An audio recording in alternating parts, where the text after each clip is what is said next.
When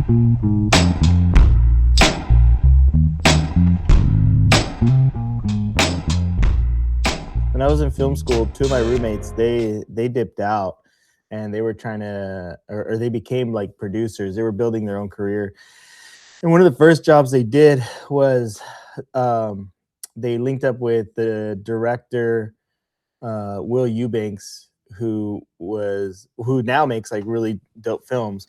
But they made the band Angels and Yeah, Airwaves. that's like Blink-182 members, ain't it? Yeah. So the guitarist from Blink-182, he made another band, Angels and Airwaves, and for one of their albums, they made an entire movie.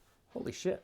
And my friends produced it, and it's so funny. Me and my roommate, we were like assistant producers on it, and like we watched the movie now, and dude, so the movie they produced like almost the whole thing in a couple months, and it was so like low key, like it was the two of us doing most of the work. But we went out to the Mojave Desert and did all these scenes on with this Porsche and this motorcycle. They rented a jib arm on a truck that came out with a crew and did the whole thing. And I photographed all that on film, on slide That's film. sick. And at the time, Tom from Blink-182 was like my biggest idol. And I remember my roommate came into the trailer we were in at the desert, and he was like, "Hey, I don't want you to freak out, but the guys are all on their way out here." And I was like, "Oh, that's cool," And I don't freak out around celebrities. I've been around them, but I mean, that one was kind of bigger because it was like, I've been listening to Blink my whole life. And so yeah, they came out, and they were cool guys. We hung out with them for the day, and I took pictures of the production day that day, and I got a picture of us on my film camera, and I have that picture on the slide. This story, dude, why is this not a Substack article? I don't know. I just thought you just made me think about it with the slide film. I've never shot slide film, but I kind of have an interesting slide film story. I think I told you about it. This dude posted on TikTok or Instagram, and he had some old slides. He's been trying to figure out where the location was, and I happen to know the location. Yeah. And I knew it immediately. I was like, that's about blah, blah, blah, south of the lighthouse I shot, because it's Michigan. I know that whole coast. But the story goes on further to that. He has like thousands of photos that this one woman shot, and she's an incredible photographer. Like, he was sending me some of her stuff, and it was just amazing. But he doesn't know her name, where she's from. He's like been trying to figure out who this lady is. I'll have to hook you up with this guy, because I went down a rabbit hole, and I want to know who this woman is. Her work is incredible, dude.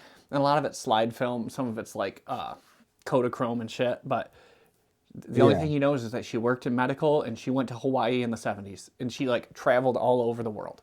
And that's all the photographs he has? He has a couple photos of her, but nobody's been able to identify her yet. So I'm like invested in it. It's like the Stringer kind of for me. Crazy. I'm like, who the fuck is that? Now that I've been like shooting film these days, like I still haven't shot slide film, but back in like college, I just whatever rolls, I just shot them all. I didn't think twice. So I just happened to shoot slide film. In 1984, when you were in college, Back in it was what, like eh? $1.99 for film.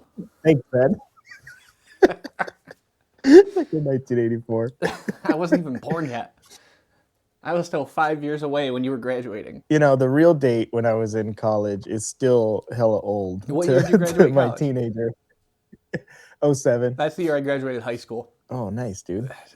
I'm surprised I graduated, dude. My senior year was all electives, though. It was like wood shop, metals, art 2, art 3. So I was just like, I even ate lunch in the art room. So I was just always down there.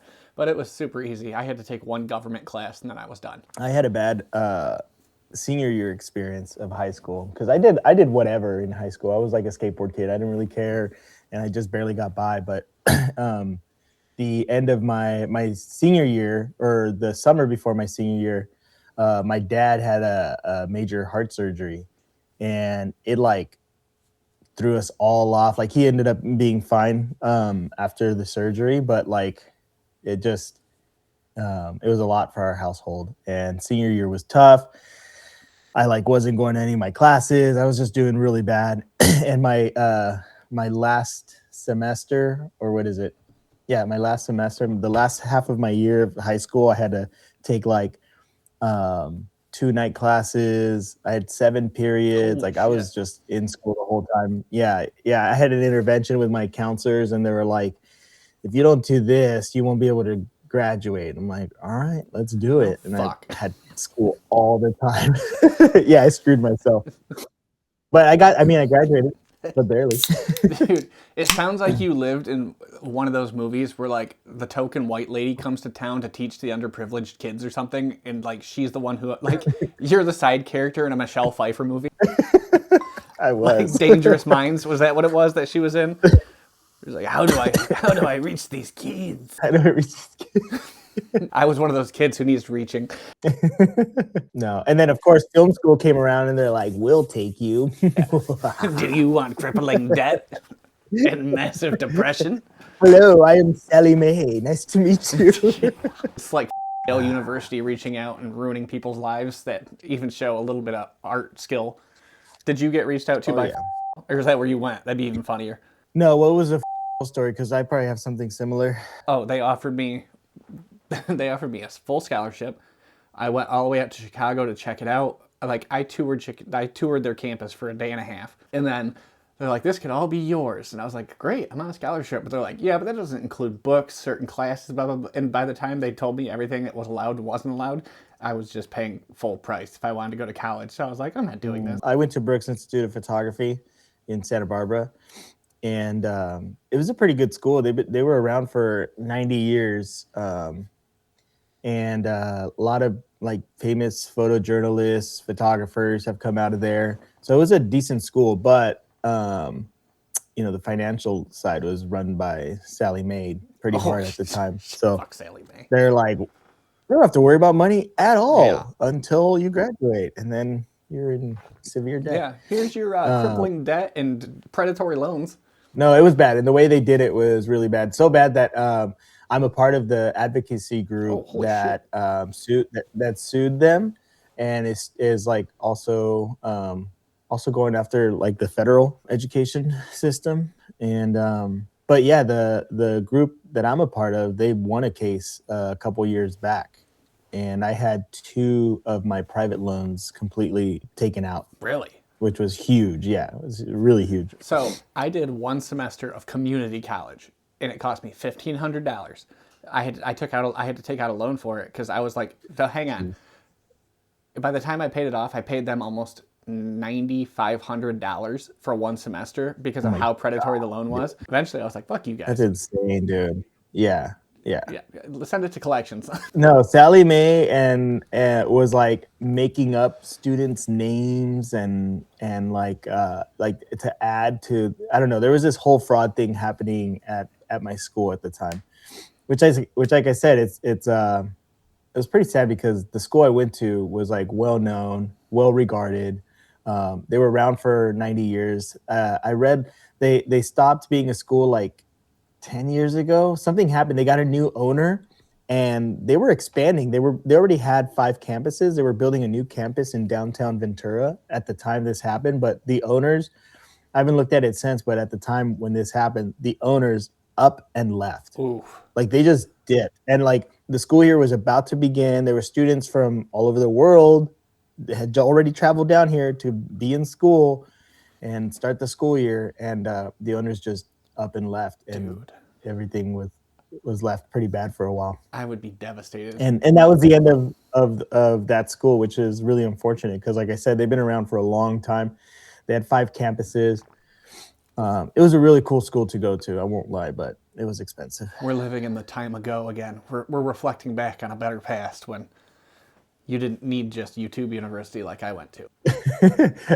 Dude, when I started college, YouTube just started. And I was just talking to someone, like, I remember it came out and the way it was being promoted, like, this is going to be where, like, your videos go and all this stuff. I was in film school. My YouTube channel, I opened it, like, the month that YouTube opened. Really? I've been on YouTube. No yeah, way. I'm pretty sure. Hang on, where the fuck is my phone? I'm looking at this.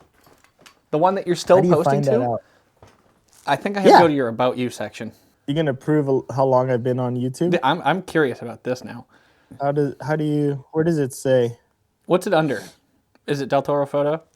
Yeah, Del Toro photo is my main one. Oh, here we go. Do you want to know? I found it. On YouTube since 2006, dog. I told you, I was man. 17 years old. February 2006.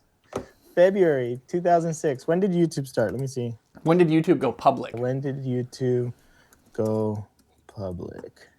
Became officially public December 2005. I joined February 2006. Dude, you're the ultimate film hipster.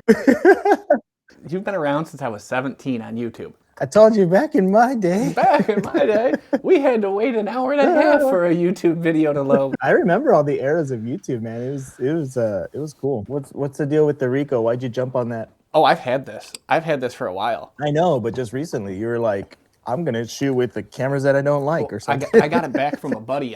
My buddy went out on a tour and he wanted to shoot film. I loaned it to him a year ago, and when I got it back, the same roll of film was still in it and no frames had been shot. And I was like, perfect. And it was like He didn't shoot anything? He didn't shoot anything. He's a digital photographer, and he like shoots video. He shot like 2 music videos on the road with him. But yeah, I just snagged this back. I was like, I'm going to take this and play with it for a Substack article. I got an idea. And it's technically considered a point and shoot, so I can take this into like arenas and all those events where no professional cameras are allowed, but it's got a 2.8 on it, and it's like a nice lens. Yeah. It's a Rikonon lens or whatever, 2.8. It's just, is it zone focusing, you said? Rangefinder. So the shitty thing about this camera is the light meter is on all the time unless it's in bulb mode. Yeah. And you always forget to switch to bulb mode. In bulb mode? Yeah. I always forget to switch it to bulb mode. So that way the meter doesn't run out, and then I'll take it out to shoot. The battery's completely dead. And I'm like, and then I have to like focus with it. I don't know. This might change my opinion. You don't like focusing with it? Huh? You don't like focusing with it? I hate rangefinders, dude. I can't see them. I cannot see the patch on any of them. Why don't you put a little, use a marker and put a little black dot on that little square? Maybe. I had a couple that had like the yellow marker or the yellow gel over it, so you could see it. Yeah. Doesn't do shit. I don't know. I think it's because I'm right-handed and left eye dominant, so that might have something to do with it. Because it feels weird for me to shoot with my right eye. Oh yeah, with the left eye. Yeah, so I have to like mash my face against every camera, and then I get like, dude, I don't have it anymore. I sold it, but the OM1, the hot shoe was sharp, so it would cut above my left eye when I would mash my face against this thing. You couldn't take it off on the OM1?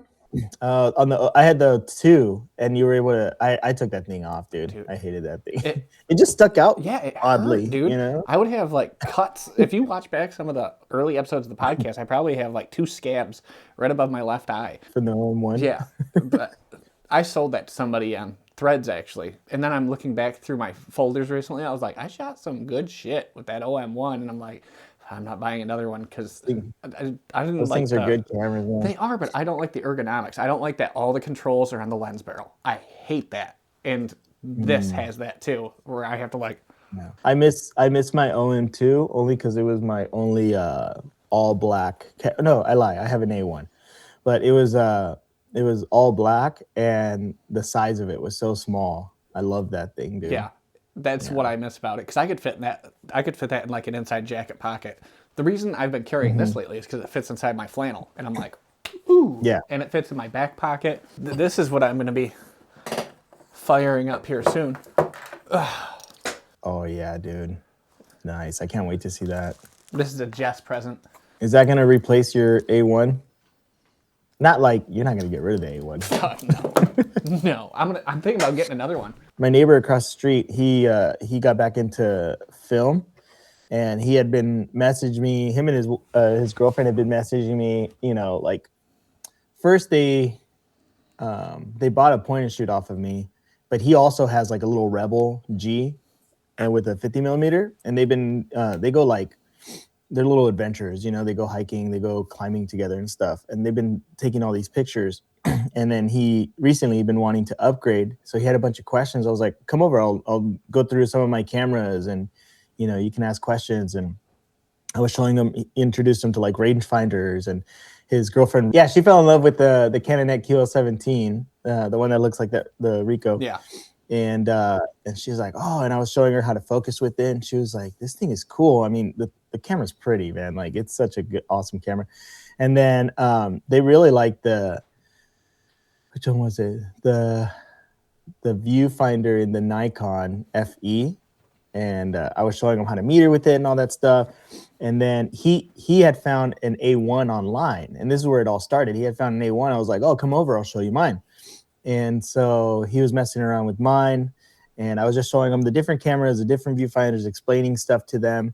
And they were going on a trip to Jersey. This was like almost a month ago. They're still there. And I was like, just take the A1 with you. And he's like, no, I can't do that. We're gonna be gone for so long. I was like, I don't shoot with it. You don't have to worry about needing a camera. Yeah, and I was like, look at this. I had a mess of cameras out. I was like, this is the one I'm not shooting with right now. So yeah, they took it, and he loaded some. I'll send you some of the photos he sent back, but he loaded some Portrait 400 in it. He was also testing like films out. I sent him samples of like Portrait 800, and they bought some rolls of that. They were excited to shoot with it. But he's been shooting with gold, a lot of Fujifilm. And yeah, he was a couple of days ago, he sent me a ton of photos. He finally got him developed while he's out there, and they came out great. On top of that, while he's out there, these guys, they bought oh no, they got sucked he's all in, dude. Oh, he's all in. He bought a Minolta X700, and it looks dope. Ended up having a little this shutter issue, but we both looked it up, and it's common. And when he gets back, we're gonna try to tinker with it. It should be a pretty easy fix. And then he got a Minolta, what is it called? The S7S2, a Hymatic. Is that what it is? Yeah, I have Hymatic. One. Not the 7S2. I have the Hymatic E. Oh, do you? Oh, that's right. I did know that.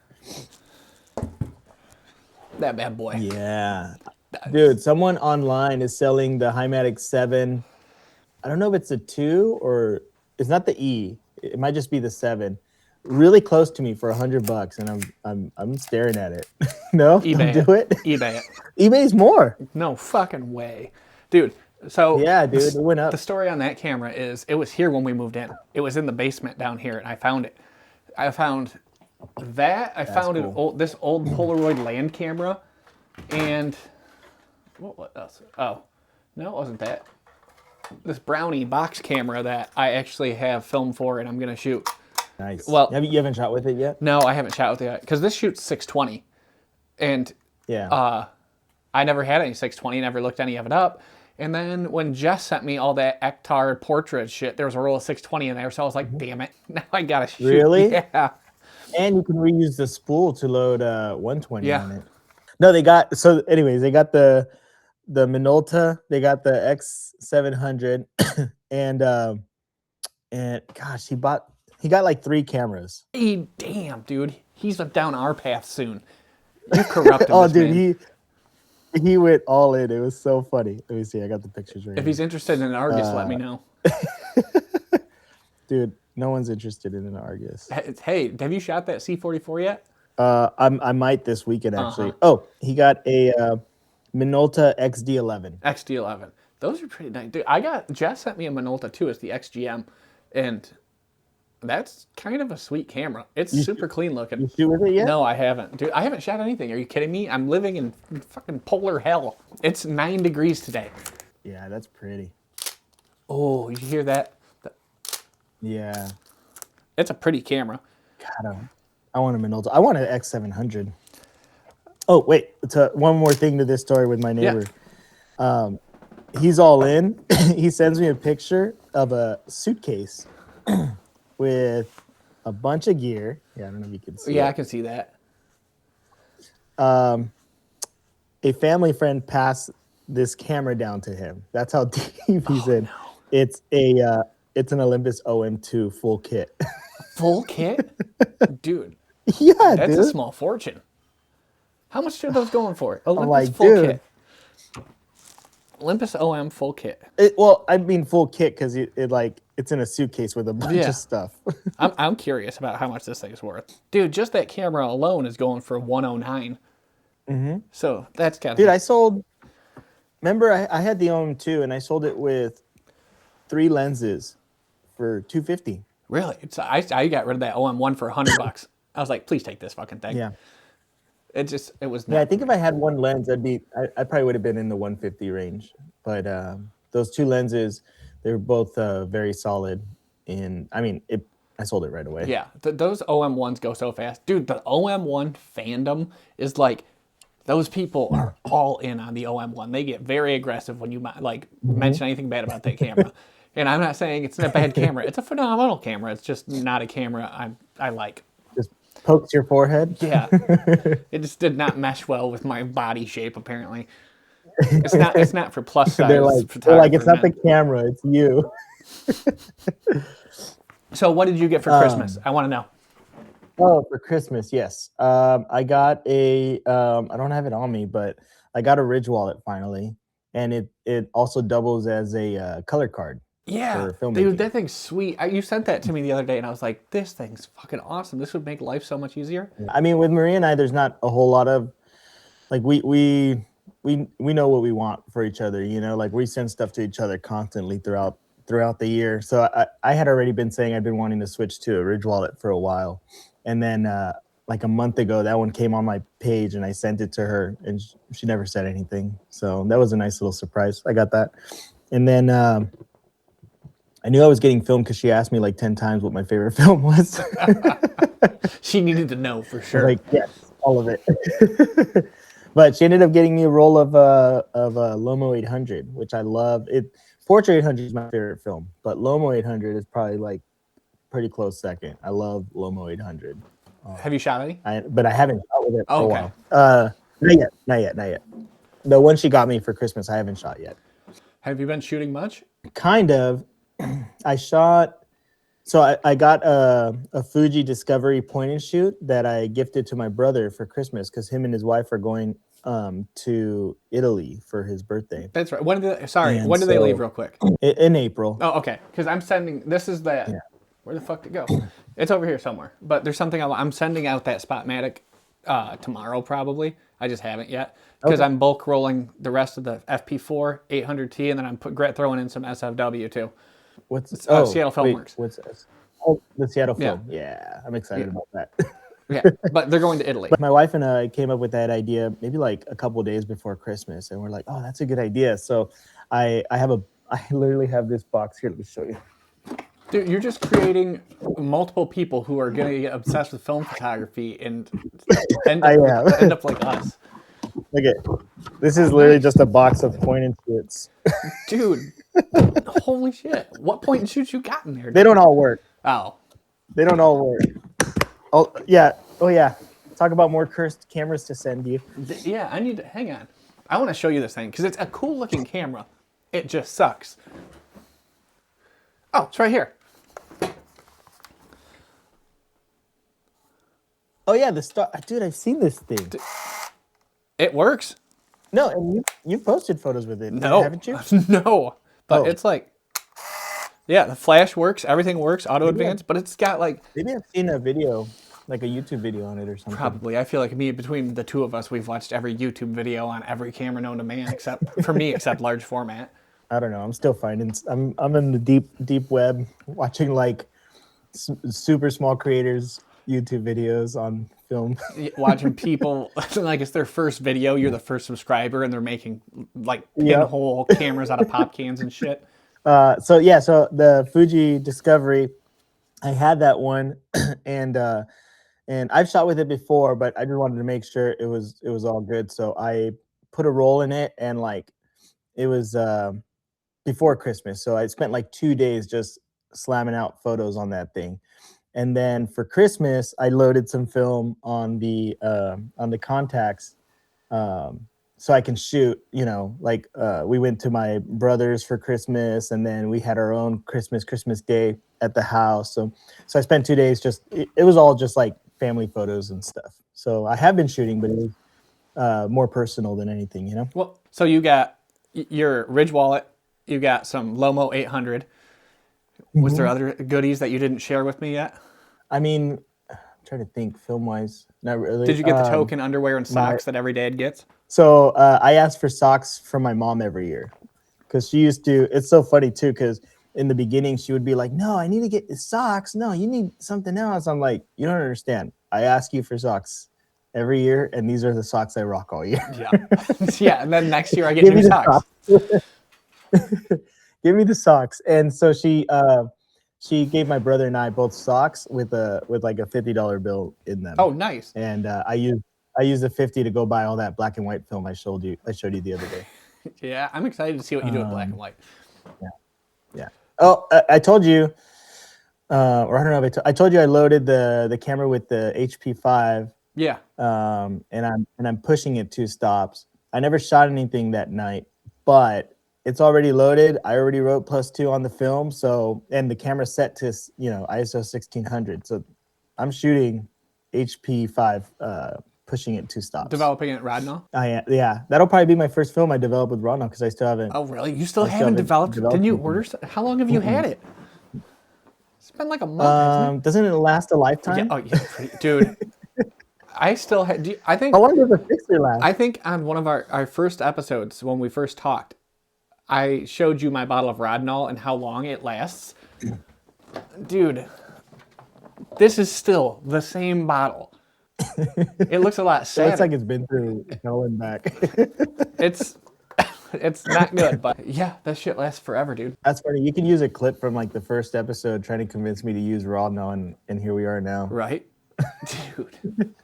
Well, you were developing when we first started talking, right? Or did you start developing? Yeah. Okay, I wasn't sure. I couldn't remember. No, I was already developing. I think I had maybe recently developed with Monobath for the first time, and you were just like, fuck Rodinol or fuck Monobath. Yeah, dude. DF96. Cinestill, if you're listening, I fucking hate that product. I doubt Cinestill is listening, but if they are, fuck that product in particular. So speaking of Cinestill, I'm thinking about switching away from CS41 and ordering the actual Kodak chemicals, like getting the 5-liter kit. Yeah. Because it's $89 and it does like 120 something rolls of film with replenishing, and I'm like, damn. But then I'm like, 5 liters is a lot. My the lady that owns the lab, that nice 1 hour photo I talked about, I was asking her about switching over to some Kodak chemicals, and she just said they're more because she uses industry rated chemicals, and she said it's just more, what's the right word, like you have to be a lot more precise with it, is what she was saying. Oh, maybe. Yeah. Maybe I won't. Basically, she said it's not as forgiving, and I'm like, oh, maybe I'll stick with this. Maybe I'll stick with this. But it's like, as much as we shoot film, it gets expensive getting new chemicals, dude. So I'm like, how do I need to talk to some old guys that used to like formulate their own shit. I think George actually can develop his own color with chemicals. He like built Rodinol from scratch and shit. Ouch, damn it. I got stabbed in the foot by a piece of film, dude, where I cut my liters off from bulk rolls. Oh. Stabbed me right under the toenail. That's so funny. When I was shooting the 800 or the 500T, you cut that liter, but then I cut it flat again. Oh yeah, because you shot at Panorama, didn't you? Yeah. Yeah, and I have a what's it called? The kit. Oh, the adapters. The adapters. Yeah. So I load it. The way I have it set up is I tape it to another side of 35 millimeter film that I have measured out, so that like when I advance the film on the Pentax 6.7, it stops like right on the film for the first shot. You know, you're fancy with it. Yeah, I've worked it out. Yeah, I have not. They make a pano kit for the 645 too, that I have, and I'm like, yeah, I don't know if I want to get into that because I'll shoot even more film. It's pretty.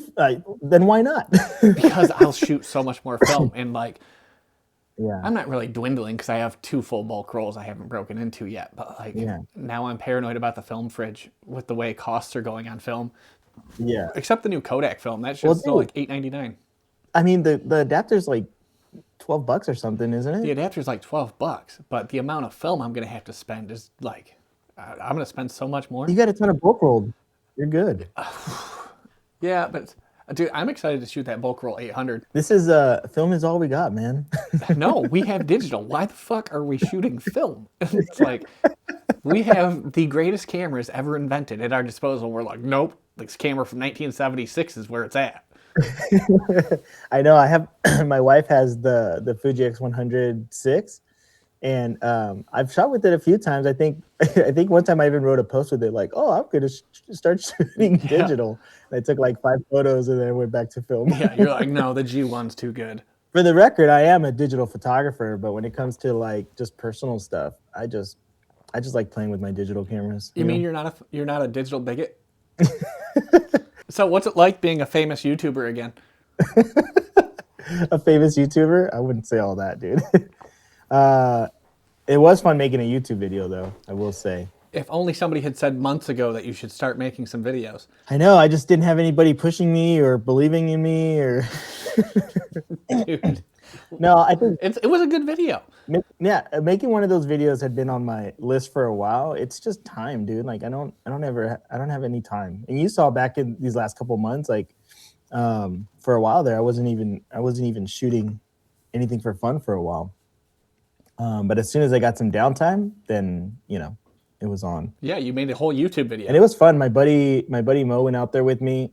He's got a channel, not a YouTube channel, but he's got a him and his wife both. They have their own like Instagram and TikTok where they do die-cast cars, so like Hot Wheels and Matchbox and all that stuff.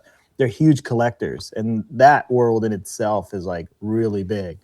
And so I asked him if he wanted to come out. I was gonna shoot a YouTube video. And I was like, you can bring some cars. He brought a huge box full of new cars. So he did a bunch of like unboxings and stuff while we were out there.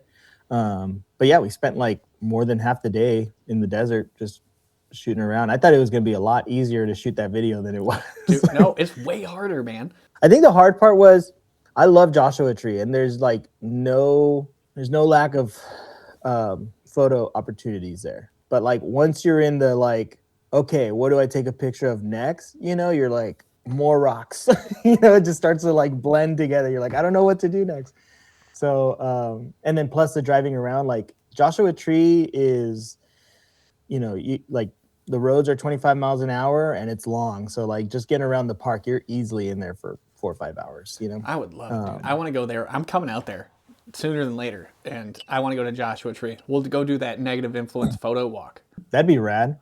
Yeah, I can help you map it out too, because I mean I know all the spots in Joshua Tree now. We go there so much. Well, I'm just gonna put you in charge of it because you're the California guy. No, you're in charge. No, I'll just be the celebrity guest until your YouTube blows up, and then I'm gonna be like, Mr. Del Toro, can I come along? No, but making that YouTube video was fun. It just like the whole time I'm like, I also did it in Joshua Tree because there's very few people in all the stops that I made, so I can just like work on it without being nervous around doing it around people, which I wouldn't be, but I kind of like wanted to work out some sort of flow so that when I go do it in other places that might have more people around, I won't be like as nervous to do it, I guess, because I already know what I'm doing. Although I don't know what I'm shooting next for a YouTube video. You should the mountains probably. I think. So I'm working on that YouTube video too. I'm just waiting for it to not be shitty out, and of course this whole week it's been shitty, and I got the flu, and Audrey got pink eye, and it's just been a nightmare. So I didn't get to go shoot it. But when the kids start school next week, hopefully I'll be able to. But I don't know. Seeing you make a YouTube video, I was like, I want to make one now. So maybe I'll make a new one and release it on my other channel. It's fun, man. It's fun. And like I said, the video I made is literally like I made the videos that I like to watch. I'll watch review videos, and I watch all the other guys like everyone else, but my favorite videos are videos where people just go out and shoot locations, and some of them have commentary, but like minimal commentary. Like it's all just about the location and then showing the photos that they shot. I love that for some reason. It's just kind of relaxing, I'll put it on when I'm editing photos, or I'll watch one before bed or something like that. I'll put them on they're chill. When I'm like doing dishes or something. Well, like the commentary ones, I'll put on while I'm doing dishes or something. But like when I'm laying in bed at night, I'll put on one of the quiet, peaceful walks through the meadow kind of things. Yeah. There's so many different kind of videos you can make with film photography. And if you can find that right little Yeah. channel, dude, people are going to get Well, that was obsessed a with it. problem. I was like, I didn't know what to make. I can make any kind of video, like I didn't really want to do. I didn't want to talk a whole lot. That was the whole thing. And the video I made, I actually had a lot of talking parts, but I cut them all out. Really? Why? Because you You listen know? back and you're like, I'm an idiot. No, no. When I was making the video, I originally had it in there, and it was going to be a longer video. But like, the more I watched it, the more I was like, no, this isn't the ones I like to watch. The ones I like to watch are just quiet. Yeah. So I edited it down to that. Yeah, I had a little bit more commentary in there, but it's just not what I wanted. And when I was out there, like I said, I was still trying to figure it out. So I did some talking stuff. I recorded that too, and it's just in the end, that's not what I wanted. Do you know who Craig Adams is? I think that's his name. No. Craig Adams. He's a YouTuber. He's a YouTuber. He started this YouTube channel called the Wedding Film School, and this was back in the day. I shot wedding films for like a very short period of my life, like 2-3 years.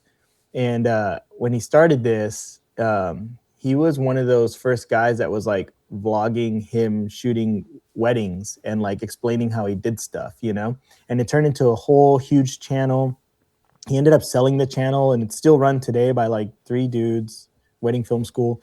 But he did all kinds of YouTube videos. He was like a minimalist. He did videos on, making his whole apartment minimalist, everything minimalist. But now he does videos hiking around the world. I think certain companies will pay him to go. So he's done like, I don't know, name a huge hike somewhere in India and the Alps or whatever. Like, he's been everywhere. And his videos are all like a half hour or more, 45 minutes. And it's just scenery. Like, he uses a drone, he films with his camera, but it's all just beautiful scenery with music. There's zero talking. I mean, most of them don't even have any like ASMR of him like setting up tent or anything. It's just like music and scenery. It's really beautiful. So he's just out there shooting like Planet Earth B-roll? Basically, yeah. Yeah. I bet he sells that. Dope. I bet he sells that to stock companies and then uses the B-roll from his B-roll is his YouTube stuff. I bet that's what he does. Yeah, that wouldn't be. I wouldn't doubt that. Yeah. Maybe I'm not selling the drone. I'm just gonna You're sell. still selling that thing, dude? I haven't even posted it on Marketplace. I'm waiting for one of my friends to be like, you know what? I'm waiting for you to be like, hey. Me? Yeah, no thanks, dude. Dude, the price has gone up since the DJI band came through. Because they were down to like 300, now they're back up to like 550. So I'm like, $400. Oh yeah, because DJI is gonna be no more, huh? Well, they're banned from selling drones now in the US. Yeah. I think they can still sell their gimbals and mics and shit, but I saw at Best Buy. They're not there anymore. Really? That's sad. Yeah. All because somebody in the government has a drone contract that they want to exploit. That's exactly what it is. So I got questions for you. Oh no. No, hang on. Not great. Hang on. I want to go off on a tangent because okay, go ahead. we were talking about making YouTube videos, and the idea I had is, you know how my writing style on Substack is more conversational and stuff? I'm thinking about filming like B-roll stuff like that, and then basically reading my Substack as a script. You're writing. Yes, that's a great idea, dude. I might, because then I can film the Substack articles. That way I can have the written version and then the visual version where I can actually show it and be like, if you're interested in the visual version, click this fucking link and I'll read this shit for you. That's perfect, man. Yeah, you should do exactly that. I'll try. Maybe. We'll see. What would you do? Write the thing first? I would probably go out and do the shooting like I normally do, but just film that whole thing. Like, film what I'm doing, and then I'd write my article. No commentary, right? I basically would just read the whole Substack article over the video. So I'd basically film the talking head of me reading the Substack article, and then cutting that in and over the B-roll footage of me. I meant the B-roll. You're not doing any commentary, right? Probably not. It'll be more spaced out and stuff, instead of like the machine gun style videos where it's like constantly going. There needs to be like that downtime lull. There might be music or something, try to be cinematic or whatever it is we try to do for YouTube. I'm already imagining the progress for this. That could turn into something really cool. I don't know. Because you have really great writing. Thank you. But I don't know. Writing's never really done much for me other than Substack. I wrote a book. It made it to Amazon's bestseller list. You did? Yeah, but it's not on there. It's not on the bestseller list anymore. Oh, I was like, you wrote a book, Yeah, dude? I did write a book. It made it to Amazon. It made it to like number 7 on Amazon's horror and suspense list. And I'll tell you right now, not a lot of people are reading because they did not sell all that many books, dude. How do I get my hands on this book, man? I love horror and suspense. Well, hang on. But what was I looking up? I was looking something up. Your book. Oh yeah, that's right. That piece of shit.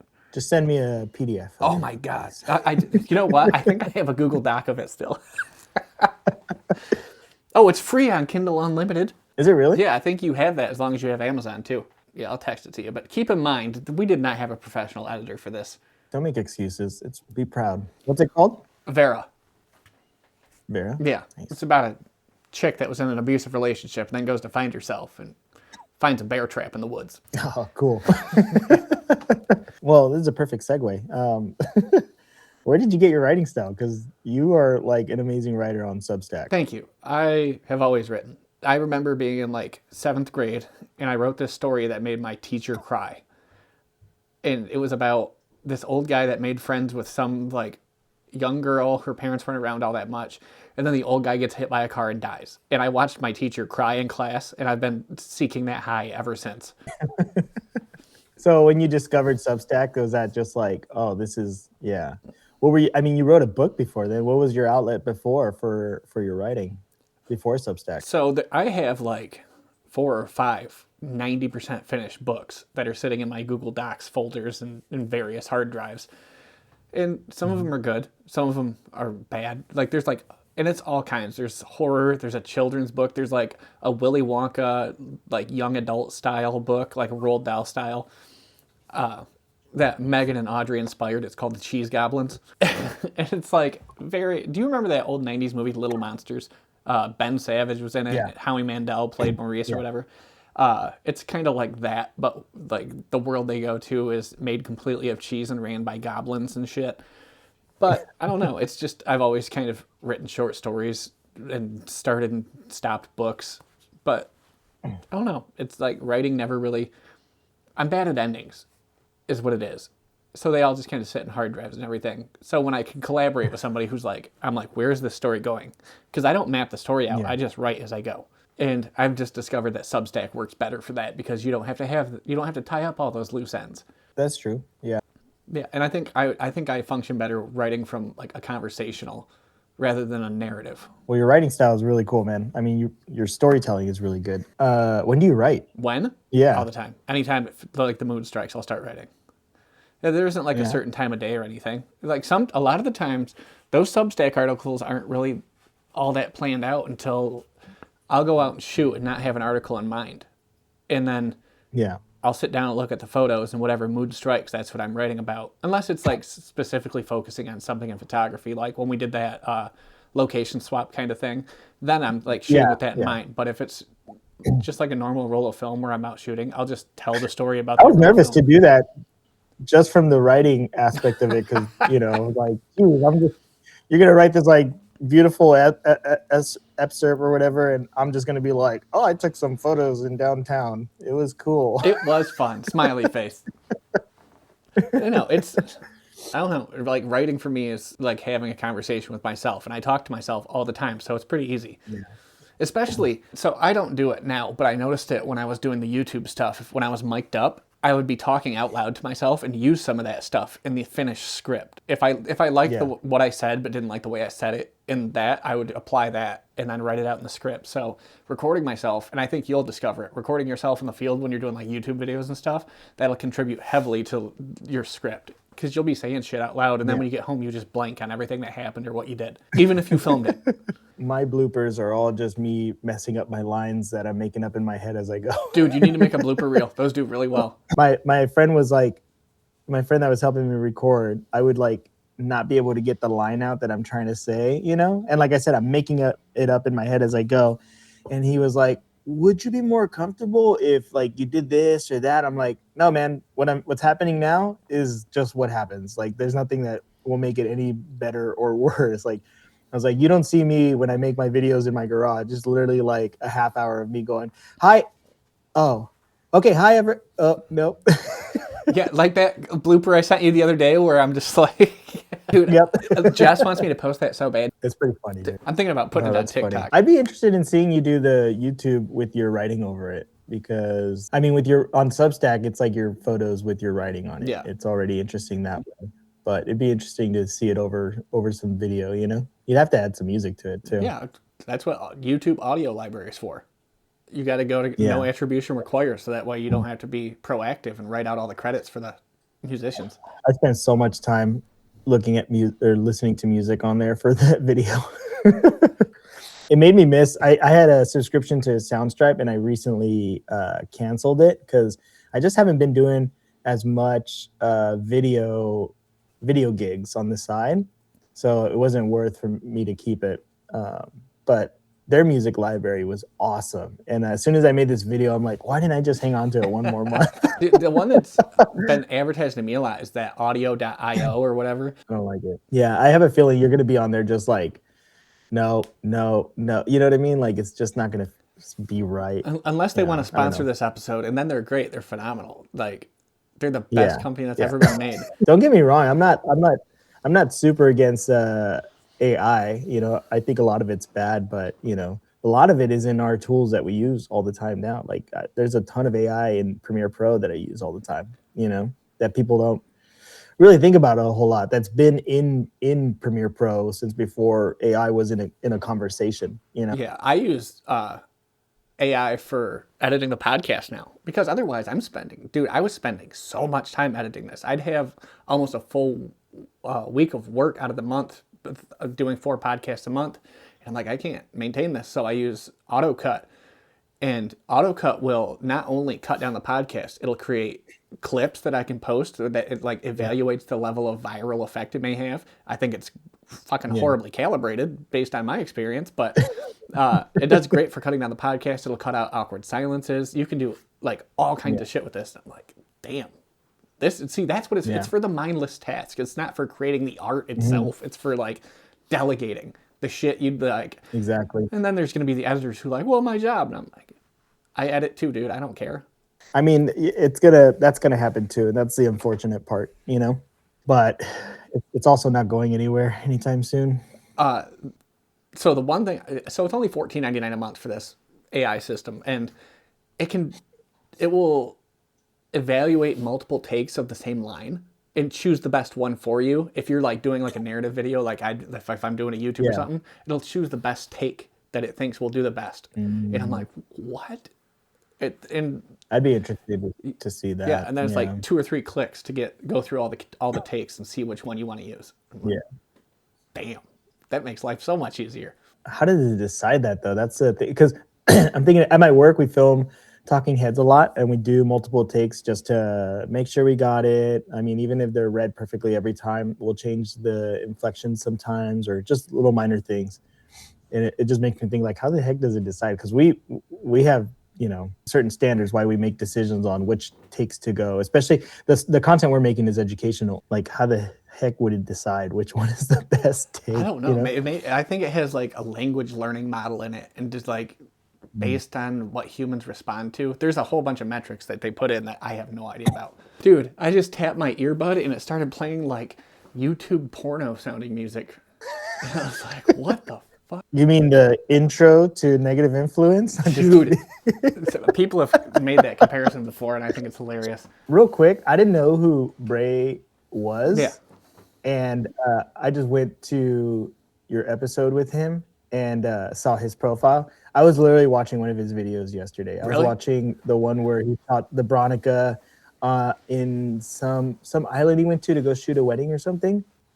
Right, I was just like, oh shoot, I've been watching this guy's videos and I didn't even know. I'm bad with names, so like, and not only that, a lot of times on YouTube, people don't have their name; they have like their own username or whatever. Yeah. What did you get for Christmas? What did you get for Christmas? I got the Digitaliza, the new film carrier. So this is like 35, 110 and stuff, and then. Oh, that's so rad, dude. This one's for the. It has its own light in it. Yeah. For 120, and it's pretty. How's sweet. the light on that thing? It's pretty good. It's pretty sweet. Yeah. I got no complaints about it. But yeah, it's the only thing. So it has a power adapter that you can plug into it, but it's not USB-C. It's like that like that shitty one that was before USB-C. Yeah. And that's the only thing I don't like about it. But it's a pretty sweet setup. So this can fit together like this and be one unit too. And then there's awesome. Like inserts and shit that you can use for it. It's pretty nice. I like it. I've used it a couple times now, but I haven't shot that much. You almost used it for the last time. Yeah, but dude, I think I could drop that from a significant height and it'd be fine because it's just like that molded plastic. I don't think it's built for exact precision. Because Lomography made it. That looks like this is the one I have. That looks like serious business. Did you? It was sold to me with the copy stand I got. Yeah. And this thing is great, but I wish I had that wheel on there to push the film through. I had to get used to it. What I was using before for everything except for 120 was this little thing, which is just molded I have plastic. something similar. And I think a Phantom Film Supply makes these. If they're still around, this is really cool if you're just getting into 35. But I wish they made a 121 because I would have bought it because I didn't want to spend $80 on the Digitalizer. And I'm glad I asked for it for Christmas though, because it makes my life so much easier. I was sandwiching 120 between 2 sheets of like old picture frame glass, and that's how I was scanning everything.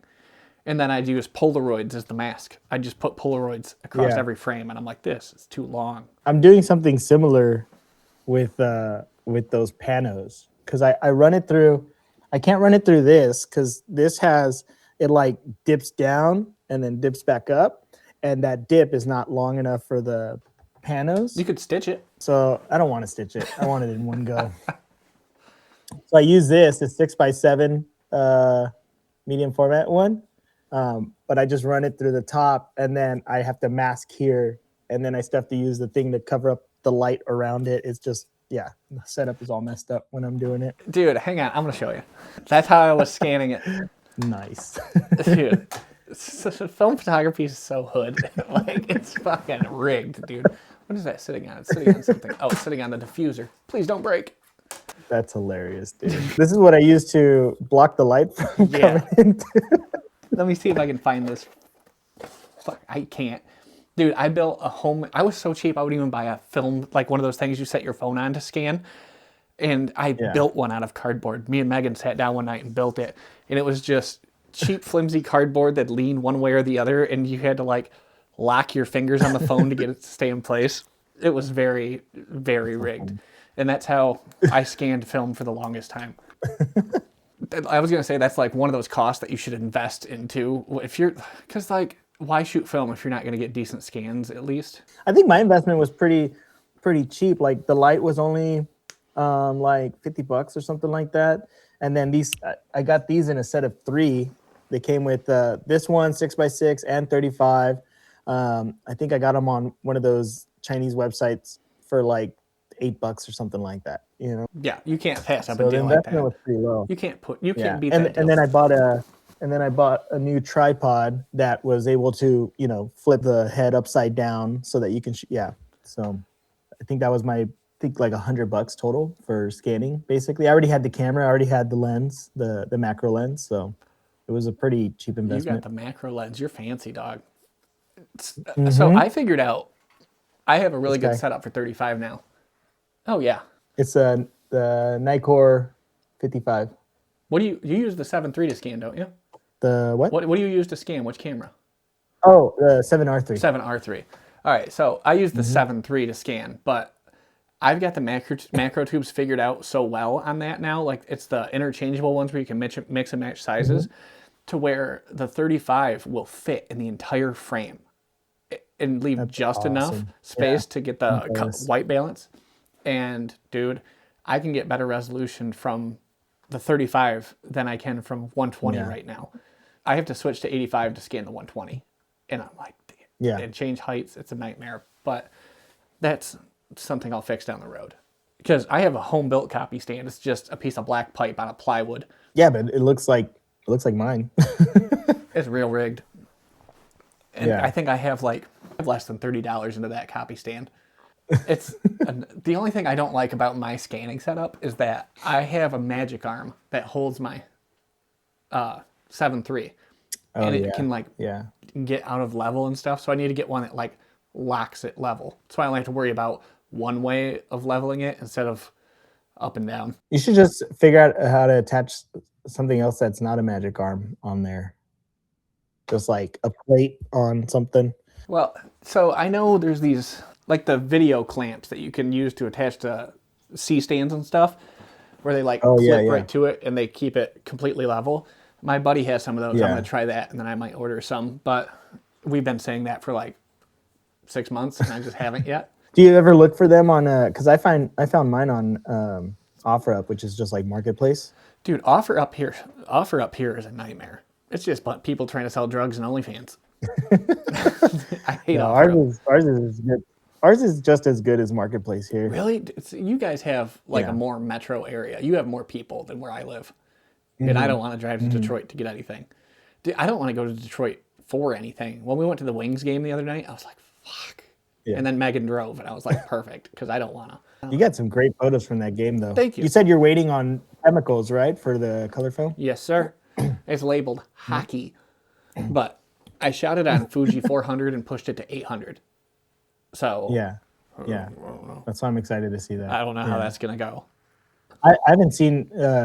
I don't think I've seen Fuji pushed yet. I looked into it for about 7 minutes before we left, and I don't know. I got some like game-winning shots, like when they won the game against who I don't even know. They were playing the Stars. When they won the game, like everybody was up, like hands up in the air, freaking out, and they were like hugging on the ice. And I got some pictures of that, but no idea if it's going to turn out because I'm waiting for Sinistil to slowly ship their bullshit here. There's no reason for it to take that long, dude. Oh, I got a big print of that shot through the windows at Monument Valley. I'll send you a picture after this. Yeah. But dude, it's good. Did you already get it? Yeah. Oh, that's cool. Yeah, it's like Where's it gonna go? You should put it up right there on the black other side. well, over the here. black part of the wall right there. Yeah. That's my chalkboard. how big it I is. can write on this shit. You don't have anything written on there. It's over here. I've never seen anything written on it. Dude, Any other podcast episodes? dude, so did I tell you that Jess is complaining? Oh no, hang on. She complains that this moves around a lot in the episodes. It drives her nuts. Yeah. So it has. I thought it was sitting in frame over here. It wasn't. So I need to like. It's just gonna appear. It was in frame. It was in frame. I saw it. Yeah, but that's for my computer. So like, it wasn't in frame on the 7.4. Put it on top of the Rico. We'll just leave it here for a minute. And then I'll move it over here. Dude, it drives her nuts. She'll like send me videos and shit of like her. It'll be playing on her TV, and then she'll just slowly zoom in on the tape in the background, or zoom in on it like hanging here. And I've just been moving it all over the place because I know it pisses her off. Dude, on your chalk wall, you should write like things to do, and then write like do important things. Or Things to something do. like that. Move tape. Piss off Jess. Move tape.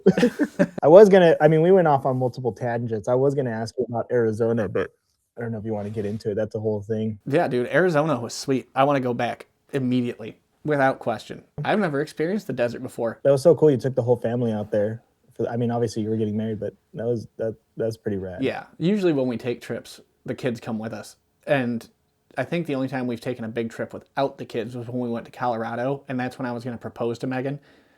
And that's when I did propose to Megan, and I proposed to her. I don't think I've told this story or I haven't told the story on the podcast or to you. But so Megan doesn't like people. She doesn't like groups, big crowds, or anything like that. So I was like, well, I'm going to propose to her out in the wilderness. And then I was like, what if she says no? So then I was like, I want to propose to her in a cave. So if she says no, I can kill her. And avoid the embarrassment. But no, I'm kidding. I would never do that.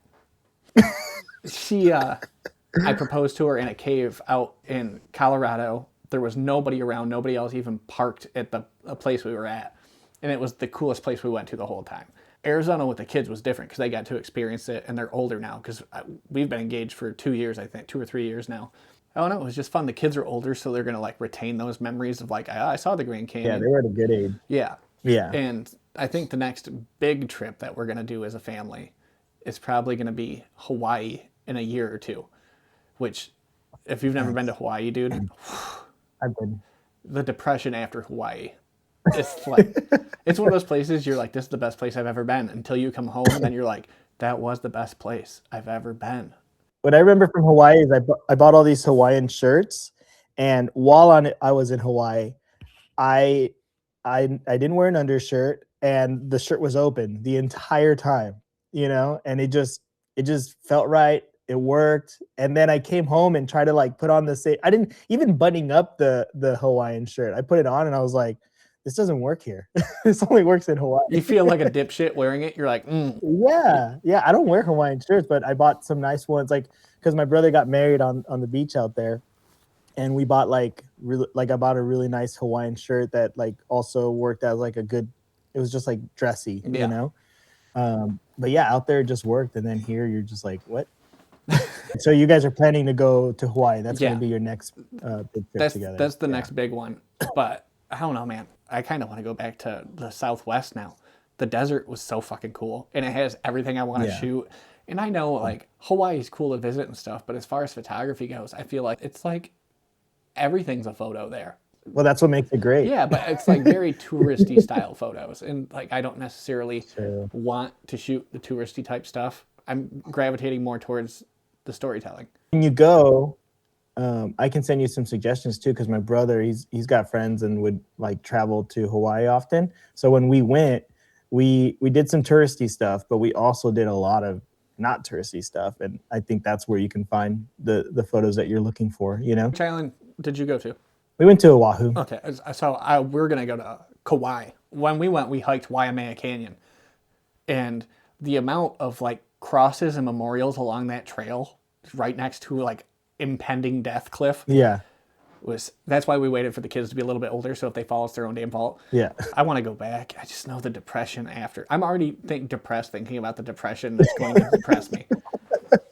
You're avoiding Hawaii because you know it's going to hurt. Dude, I was depressed for like 6 to 9 months after we got back, because when we got back from Hawaii, the day after that, they shut the whole airline service down because it was COVID. So I went from Hawaii to COVID quarantine. Oh, that's right. We talked about this because I was in Hawaii similar time. Yeah. We went in November 2019. We went March 2020. Yeah, right when they shut down. Yeah. Wow. We got back the day before my birthday, I think. And fuck, dude. Like, we got back March 18th. They shut down the airlines the 19th on my birthday. And I was like, damn. Oh, no, we were almost stuck in Hawaii for 3 months. Wait, so shooting wise for Arizona, what was your plan? Shooting wise? You guys shot your own like wedding photos and stuff too. Originally, my buddy was going to come out with us, and he was going to do the ceremony, and he was going to take photos for us because he does photo video, the guy I work with a lot. And like 2 days before we were supposed to leave, they found out their car needed like $9,000 in repairs. And they were like, they were going to drive out, and they're like, we can't afford to do it right now. Yeah. So I was like, oh shit. Like, I didn't know what I was going to do. Yeah. So I was like, I'd seen Havoc shoot on the Camp Snap a lot. He shot before on the 7.4 and 3. And I was like, I think he could do these photos. So I just let him do those photos. And then I took like 2 or 3 full family ones and composited them together with me and him alternating spots. And dude, it went way better than I ever imagined it would. That kid fucking nailed it. Which is amazing because he's like 11. I'm like, damn. I know. I actually wrote this question down. Why isn't Havoc running this podcast yet? Mostly because he's involved with his Pokemon thing, which I'm supposed to mention on this. Over this part of the episode, I'm going to put his little channel. I'm going to tag it for him, so that way anybody who likes the podcast or wants to harass an 11-year-old can go do that. It's in the same setting as this podcast. Yeah, it is. It's the exact same setting, dude. I didn't even change it. There's 3 different YouTube channels that film in this one room, and it's an 8x12. So you should do his intro like the exact same as yours, but with his name. Yeah, his little Havmon logo. Mm-hmm. Dude, he'd be stoked. He'd be like, "Oh my god!" He found out I was talking to you today. He's like, "Who are you talking to on the podcast?" I was like, "I'm talking to Ulices." And he goes, "You're going to mention the YouTube this time, right?" And I was like, "Your YouTube?" And he's like, "Yeah, you're going to say it. You're going to say Havmon."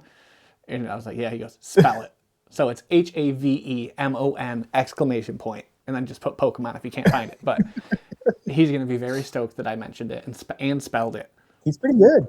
He's really good. Dude, we made an old video on my old channel where we were reviewing the CamSnap camera, which Jess loved. She thinks I should upload it here too. And he was so nervous and stuff, and I was like, oh man, he's gonna be real nervous recording this Pokemon stuff. And then I hit record, and he's like, hey everybody, welcome to blah blah. And I was like, what the fuck? When did you learn this? Yeah, they just turn it on, man. Yeah, he went from being completely nervous and having stage fright to just, there's a whole script in his head already. And I was like, how do you do this? Yeah, I don't understand.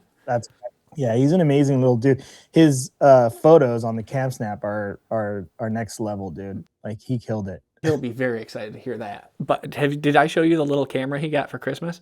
No.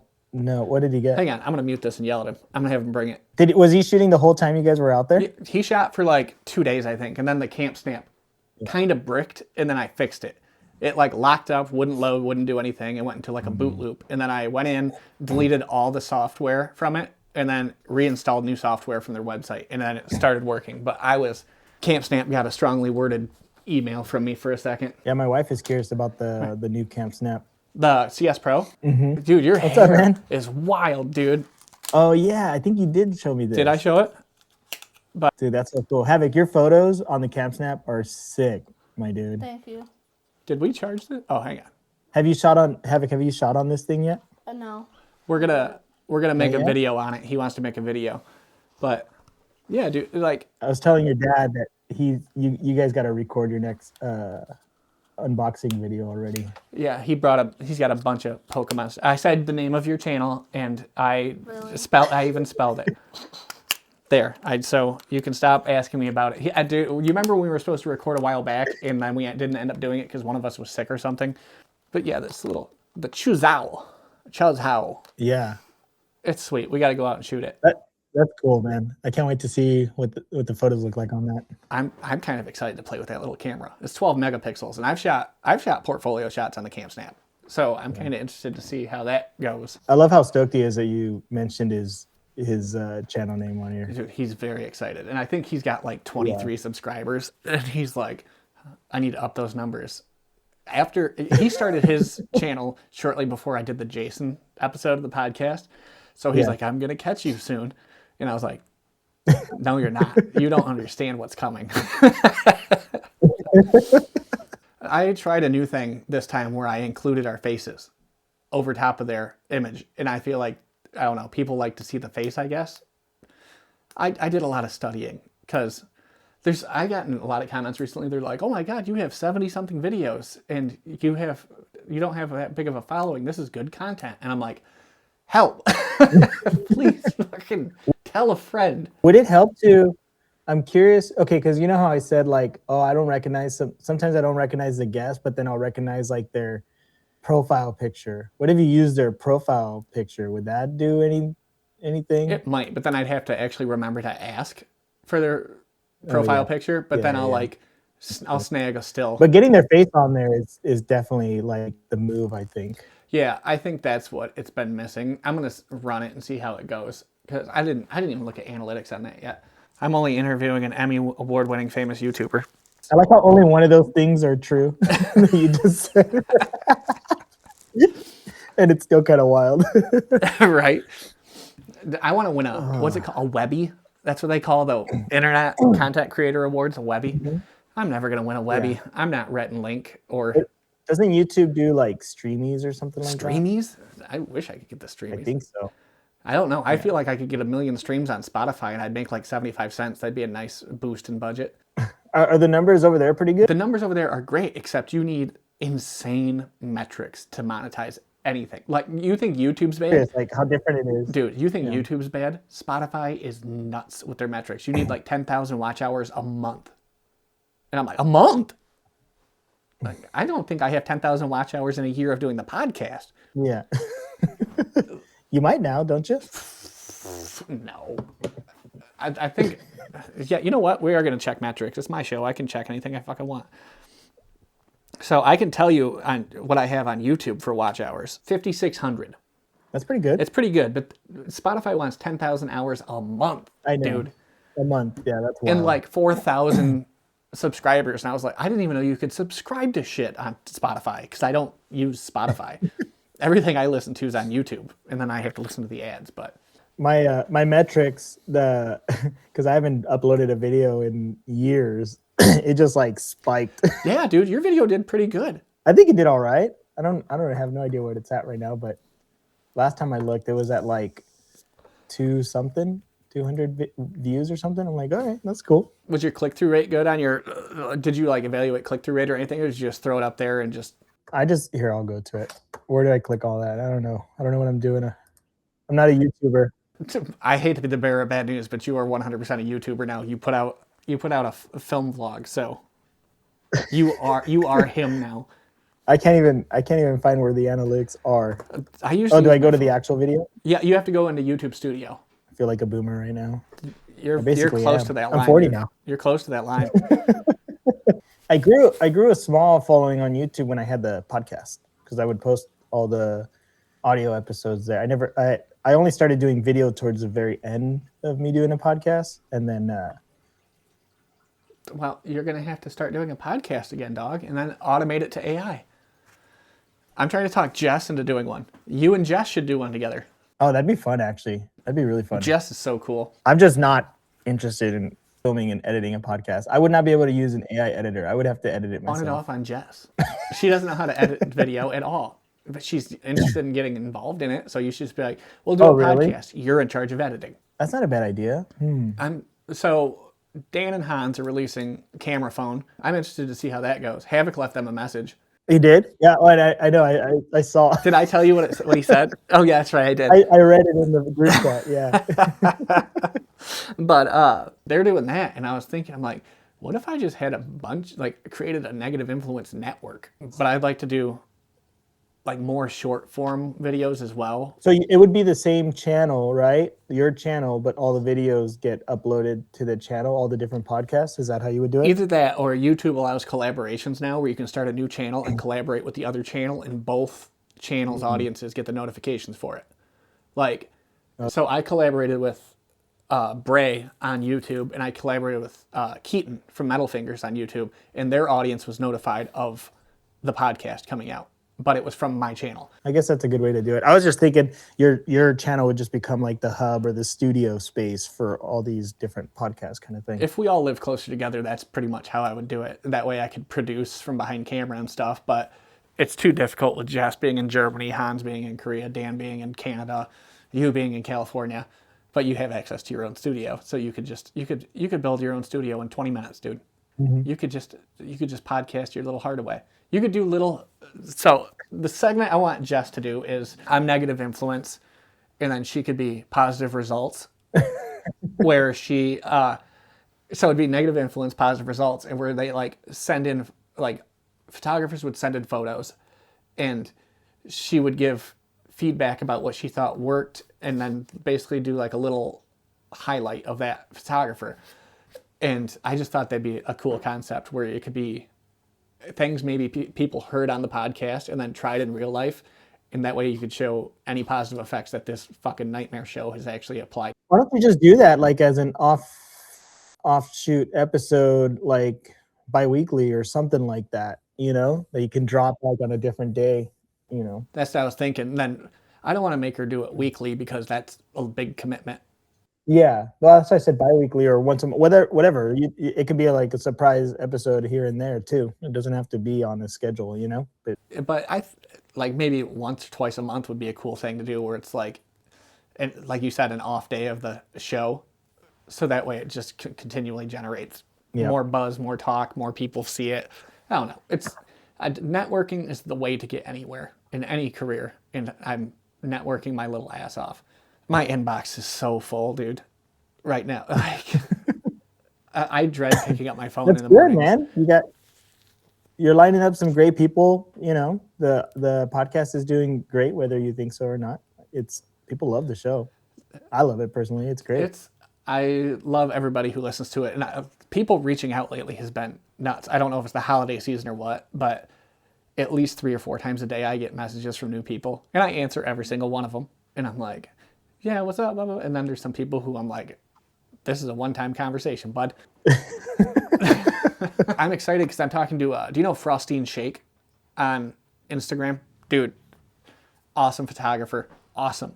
And I'm trying to convince her to come on the show. So if she's watching this, come on the show. It's just, there's a lot of things lining up, and a lot of the more well-known people, and even not necessarily well-known people, have been reaching out and wanting to come on, and have been willing to because they've seen people who've been on, and I've gotten good feedback from that. So it's great that like guests are giving positive feedback to other potential guests, because a lot of those people like know each other, and I'm like, people like me.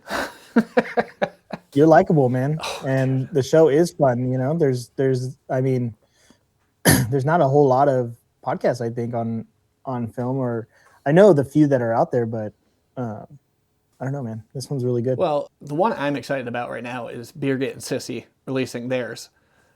And I think that's cool because I think they're both great hosts.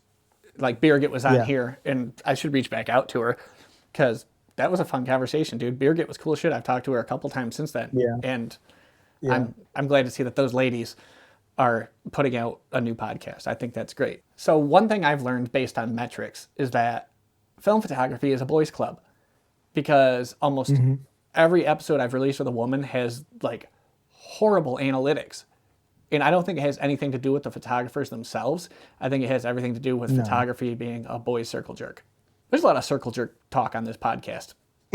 I said it in I've said it in this episode. I've said it in Bray's and Dave's. So guys, stop circle jerking. It would be awesome to see Birgit back on and like talking about her experience starting that podcast as well too. Yeah, I do want to do that. Yeah. I should. All right, dude. I got to get going. Yeah, you got to get to work. I have I'm not working today, but right. I have I'm going back to the dentist today. Oh yeah, update me on that. I want to get some. Let me know if your jaw's falling off. It's not. I'm much better today. I'm all good, but I'm going in and doing like cleaning and stuff. So I want to get some breakfast in before we have to go. All right, later, dude. I will talk to you soon, and I'm sure I'll hear from you in like 30 minutes. Later, dog. See you later, man. Thank you. Yep. Bye.